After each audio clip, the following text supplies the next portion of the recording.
Selamat pagi, salam sejahtera dalam kasih Tuhan kita Yesus Kristus, Shalom, damai di hati. Hari ini Rabu tanggal 23 Maret 2022, saya Pendeta Jane Dungus dari Gedung Gereja Gemim Sion Madidir Ure melalui suara Fajar Sion mengajak saudara-saudara untuk beribadah bersama. Untuk itu membuka ibadah kita di saat ini, mari kita memuji Tuhan dengan pujian Mampirlah dengar doaku. Mampirlah dengar doaku, Yesus penebus. Orang lain kau hampiri, jangan jalan terus. Yesus Tuhan, dengar doaku. Orang lain kau hampiri, jangan jalan terus. Mari kita berdoa. Terima kasih Tuhan yang telah menjaga, melindungi kami di sepanjang malam yang telah kami lewati. Dalam petiduran kami sungguh merasakan kehadiran Tuhan yang menjaga kami. Dan atas perkenanan daripada Tuhanlah maka di subuh pagi ini kami boleh dibangunkan, menikmati hari baru pemberian Tuhan dalam keadaan baik. Sehat kuat kami miliki, kami masih bisa menghirup udara segar, melanjutkan dengan berbagai kegiatan rutinitas kami di sepanjang hari ini. Maka mengawali segala kegiatan kami di hari ini, kami hendak beribadah kepadamu ya Tuhan. Di dalamnya kami hendak mendengarkan, membaca Alkitab dan merenungkannya. Maka dengan hikmat yang kau beri bagi kami, memampukan kami untuk memahami apa sebenarnya yang engkau maksudkan bagi kami melalui kebenaran firman yang akan disampaikan saat ini. Berfirmanlah bagi kami semua ya Tuhan Allah, sedialah kami mendengarkannya. Ampuni dan kasihani kami, dan jadilah kiranya ibadah kami di subuh pagi ini hanya di dalam nama Allah Bapa, Anak, dan Roh Kudus. Amin. Saudara-saudara yang dikasihi dan diberkati oleh Tuhan kita Yesus Kristus, adapun firman Tuhan di hari ini dalam kitab Filemon pasal 1, ayatnya yang ke-10 hingga ayatnya yang ke-13. Filemon pasal 1 ayat 10 hingga ayatnya yang ke-13, firman Tuhan berkata, mengajukan permintaan kepadamu mengenai anakku yang kudapat selagi aku dalam penjara, yakni Onesimus.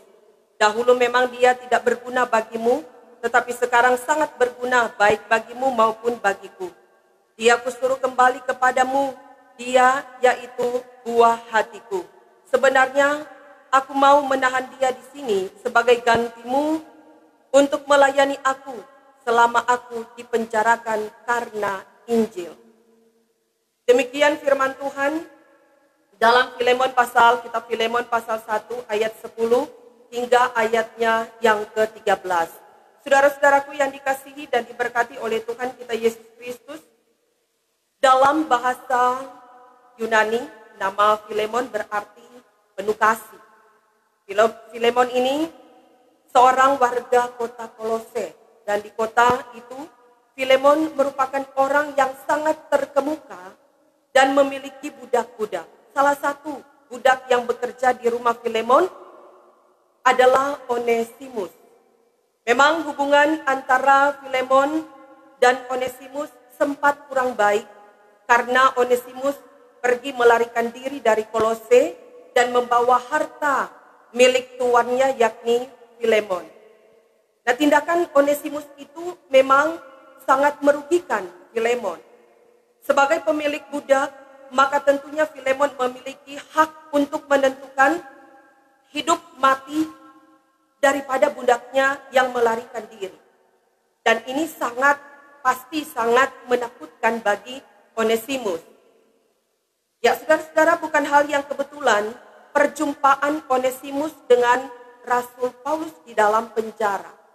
Melalui pelayanan Paulus, akhirnya Onesimus ini menerima Kristus sebagai Tuhan dan Juru Selamat. Sehingga kehidupannya mengalami perubahan yang luar biasa. Menyaksikan perubahan kehidupan daripada Onesimus yang luar biasa, maka Paulus menjelaskan kepada Filemon bahwa sudah saatnya ia membangun hubungan yang baru dengan Onesimus. Bukan hanya sebagai tuan dan budak, namun sebagai seorang saudara di dalam Tuhan, atau seorang saudara di dalam Kristus. Perhatikan bagaimana Paulus menyebut Onesimus sebagai anakku dalam ayat 10 dan buah hati di ayatnya yang ke-12. Nah, saudara-saudara, ini menunjukkan teladan penerimaan yang luar biasa kepada seorang yang berbeda latar belakang.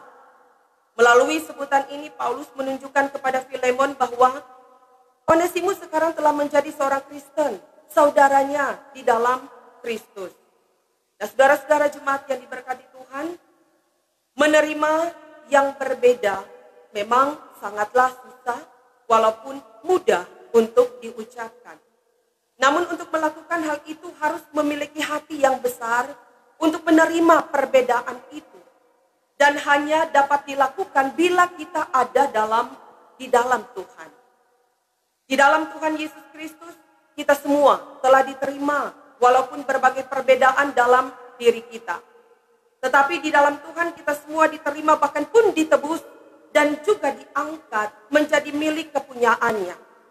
Nah, saudara-saudara, menerima yang berbeda memang bukanlah sebuah kejanggalan atau sebuah kesusahan, melainkan dari yang berbeda kita membangun hubungan yang indah, apalagi menerima yang berbeda itu sebagai saudara dalam Tuhan. Maka demikianlah kehidupan kita sebagai keluarga Kristen, umat Tuhan yang dikasihi oleh Tuhan. Sudah seharusnya kita menerima perbedaan dan kehadiran orang lain dengan sukacita di dalam Tuhan, supaya dalam keluarga dan tanggung jawab kerja serta pelayanan kita semua terberkati. Terpujilah nama Tuhan. Amin.